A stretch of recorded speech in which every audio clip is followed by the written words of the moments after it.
உலகில் உள்ள அனைத்து பெண்களுக்கும் என் இனிய மகளிர் தின நல்வாழ்த்துக்கள். அதுவும் குறிப்பாக யாருக்கு தெரியுமா?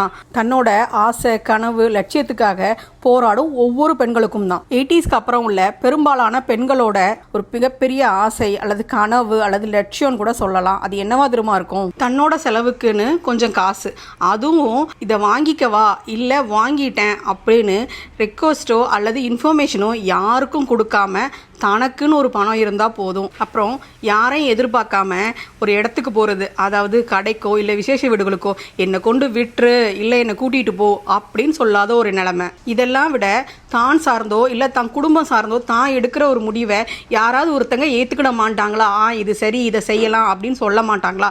அப்படிங்கிற ஒரு நிலைமை இருந்துச்சு. இந்த ஒரு சூழ்நிலை எல்லாம் மாறணும் அப்படின்னு அவங்கெல்லாம் ஆசைப்பட்டதுனால தான் இப்போ இருக்கிற ஜென்ரேஷன் பெண்களுக்கு படிப்பு, பதவி, பணம், சுயமரியாதை எல்லாமே அவங்கெல்லாம் ஆசைப்பட்டதை விட நமக்கு 2 மடங்கு கிடைக்குன்னு கூட சொல்லலாம். இதை விட என்ன தெரியுமா? பெண்களை மட்டும் அவங்க இப்படி கொண்டு வரல, ஆண்களையும் வளர்க்கும் விதத்தின் மூலமா மாத்திருக்காங்கன்னு தான் சொல்லணும். நிறைய குடும்பங்கள்ல இந்த எல்லா ஆசைகளும் 2 மடங்கு கிடைக்குன்னு சொல்றேன்ல, அதுக்கு காரணம் ஆண்களும் தான். ஏன்னா அவங்களும் இதெல்லாம் பெண்களுக்கு கிடைக்க வேண்டிய உரிமை. ஒரு காலத்துல இப்படி இருந்துட்டாங்க, ஆனா இப்ப இப்படி இருக்கக்கூடாது.